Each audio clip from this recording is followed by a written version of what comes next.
Welcome to Spanish for Nothing. My name is Justin Ryan, and this is the very first Spanish session that I'm doing for Spanish from Nothing series. So, if you haven't seen the intro video to the Spanish from Nothing series, go back and watch that. It'll explain everything that I'm doing.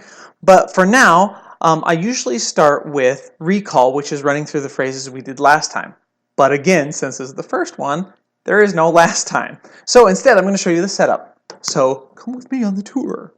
So I have, my notebook is blank, at least this page is here. And I have blank 3x5 note cards that I'm going to use for my flashcards.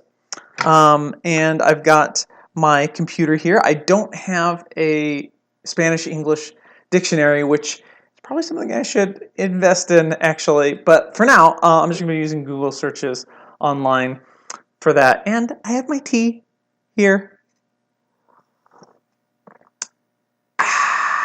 Anyway, okay, so that's it. This is a basic setup.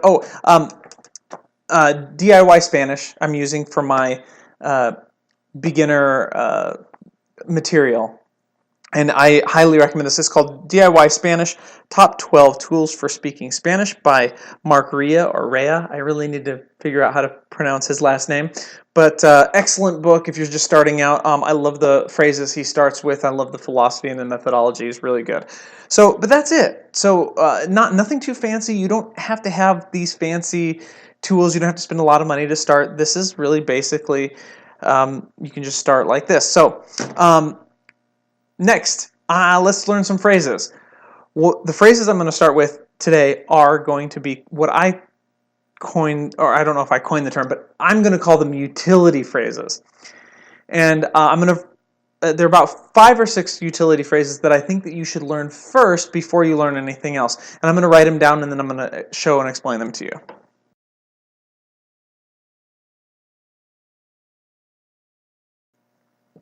Okay, so I have my utility phrases, and let me read you what they are. First one is, what does this mean? Or what does this mean in Spanish? 2, what is this word? 3, how do you say such and such in Spanish? 4, I don't know. 5, I forgot. 6, I need to look it up. So I say these are utility phrases because these are phrases that I'm going to actually be saying, at least to myself, whether in my head or out loud, while I'm learning Spanish. So when I come to phrases that I don't know, I'm actually going to probably say these in English. So I thought, well, why not learn these first in Spanish? That way, I can just start using them in Spanish in the same situation that I would use them in English anyway. So, and I suggest that you learn these. Whatever you plan on learning first in the language that you're studying, I suggest that you use these. Learn whatever you're going to use first, second, and learn these first. And that's because any language that you're learning, you're probably going to want to say these things. You're probably already going to be saying these things to yourself in English. So, so I've got the phrases that I want to learn today. Now, I don't have a dictionary, so I'm going to do some Google searches to figure out what these mean.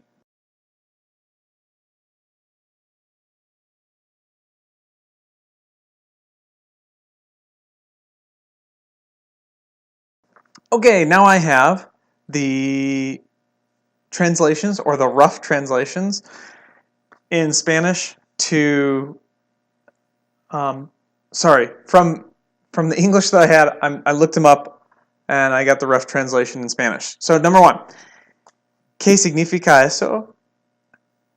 Number 2, what is this word? Number 1, what does this mean? ¿Qué significa eso? What does this mean? ¿Qué significa eso? What is this word? ¿Qué es esta palabra? ¿Qué es esta palabra? 3, how do you say? ¿Cómo se dice? How do you say? ¿Cómo se dice? 4, I don't know. No sé. You probably already know that one. No sé. 5, I forgot. Se me olvidó. 6, I need to look it up. La tendré que buscar. Okay, so I'm going to stop here and I'm going to mention something a little bit on pronunciation. So, as you can see, I haven't touched pronunciation and I've already written down some Spanish. I haven't gone through the alphabet. I haven't done anything. I actually suggest that you do that if you can. If you can. If you're not dealing with an alphabet that's too different than your own, then you can kind of sound it out like this. Now, yes, I've had a little bit of experience in Spanish, but a lot of people actually in the U.S. have had experience with Spanish. So if you're an English speaker in Spanish or in the Western culture, you probably have some idea of how to pronounce Spanish. Now, if you're learning a different language, maybe with a different script or with a entirely different sound, you probably would want to start with that pronunciation first a little bit so get a little bit more familiar with it. I will talk a little bit more about pronunciation. I actually don't think you should spend too much time on pronunciation right away. There are different schools of thought on that. I actually think that you can always improve as you go along, and it's actually easier to improve as you go along. And it's also easier to focus only on the pronunciation that you need for the study that you're doing. So, for example, if I was going to listen to the pronunciation right now, I would only listen to the pronunciation for and focus on the pronunciation for the kind of the words that I'm learning right now. So I'd either look up the whole words, or if I had to look up the individual letters for the phonetic sounds, I would try to piece that together just from not from the whole alphabet, just from the characters that make up what I'm trying to say today. So don't focus on the whole alphabet. Try to memorize the whole alphabet first. You can. It's just going to take you longer. But if you're trying to start speaking, you only need to focus on the pronunciation for what you currently have in front of you. So now that I have the English and the rough translation of the, I say rough translation because sometimes you can't trust online internet searches, but what I'm going to do now is I'm going to make the flashcards for these. Normally I make a lot more flashcards than I'm going to make today, but because I'm not doing patterns today, I'm just doing these single phrases, I'm only going to need 6 flashcards. So what I'm going to do is I'm going to take the first one and I'm going to fold it in half, just like this, and make a crease in the middle there so that I can have that as a guide to cut. And then I'm just going to take 2 more, and then once I cut these in half, that'll be 6. There we go. Then we got 1, 2, 3, 4, 5, 6 flashcards. And the reason you don't have to cut these in half, it just depends on how mobile you want them to be, where you want them to fit.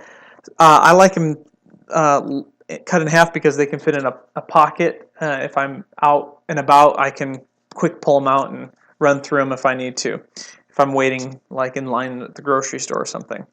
So here I go. I'm going to, on one side, obviously, actually, I'm just going to write the Spanish. So, and I'll show you why in a second, but I'm going to just write the Spanish on the one side of each of these, and then I'll explain a little bit more what I'm going to put on the other side.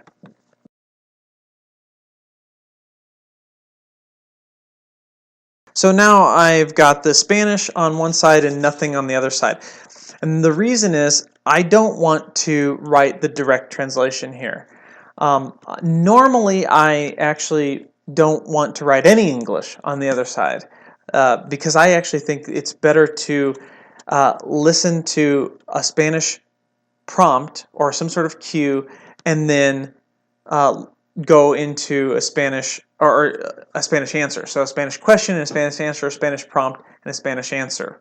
But in this case, because these aren't normal patterns, they're just rote phrases that I want to memorize and say, I'm going to write the English on this side. But I'm going to still do it in a way that keeps my mind engaged. So, for example, ¿Qué significa eso is what does this mean? But I'm not going to write what does this mean on this side. I'm actually going to write the situation in which I would use what does this mean.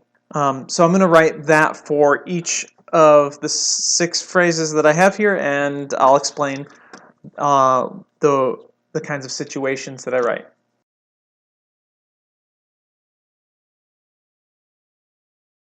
Okay, so I have the Spanish on one side and then the situation on the other side in English, and it's not a one-to-one translation, and I'll show you. So, ¿Qué significa eso? Is what does this mean?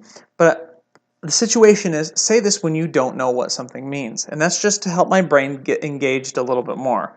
So say this when you don't know what something means, and then I have to think, ¿qué significa eso? Okay, so when I run through these, when I practice these, I'll mix them up, and this is how I'll practice.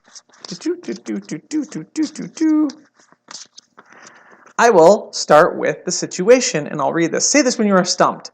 So, I don't know. No sé. Okay? No sé. Say this when you used to know something, but you can't seem to recall it now. Okay? Se me olvidó. I forgot. Yes, se me olvidó. Say this when more research is involved. La tendré que buscar. Yes. La tendré que buscar. Say this when you don't know what something means. ¿Qué significa eso? Yes, ¿qué significa eso? Say this when you want to know how something is said in Spanish. ¿Cómo se dice? ¿Cómo se dice? Say this when you are curious about a specific word. ¿Qué es esta palabra? This word, esta palabra. ¿Qué es esta palabra? What is this word? Okay, so you notice how I'm reading the English situation. I'm trying to think of what the answer is in Spanish, and then I check my answer. Okay, sometimes right, sometimes I'm wrong, but that's the flow that you want to go with. So you want to go with read what your prompt is. This is your prompt on one side, and then the answer, you say it, and then you check yourself. Read the prompt, think of the answer, check yourself. Read the prompt, say the answer, check yourself. Again, I don't want to do direct translation because if I just do ¿Qué es esta palabra? What is this word? ¿Qué es esta palabra? What is this word? Your mind doesn't stay engaged that well, and it doesn't have to think as much. So, kind of creating that extra boost of engagement helps it to stick into your mind more. At least in my opinion, it does. So that is the basic gist of the strategy. Now, these aren't patterns because, again, they're just the utility phrases. Phrases that I want to help get into my mind so that I say them instead of the English when it comes to learning words that I either forgot or I don't know or I need to look up, whatever. But next time, so that's it for this time. So next time, we're going to do this same thing, the prompt and response with the flashcards, but we're going to do interaction patterns or patterns of words. So we're going to learn the phrase, and then we're going to create iterations of the same phrase, just slightly different, so that you help your mind and your body and your tongue to get used to hearing something in Spanish and then responding in Spanish. And you hear it a little bit differently and then you respond differently. You hear it a little bit differently and you respond differently. So that is what's going to happen next time. So this is a short session this time, but this is what I highly recommend learning first, is these utility phrases. So come back and join us in the session number 2 at SpanishFromNothing.com. Or sorry, Spanish from Nothing at LanguageFromNothing.com. I'm Justin Ryan. Thanks.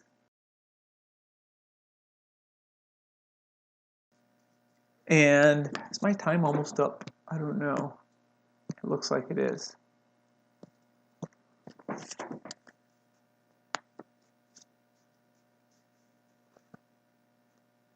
If it stops, I'm going to have to re-hit the button. Oh, well, looks like it's still going. All right, well, whatever.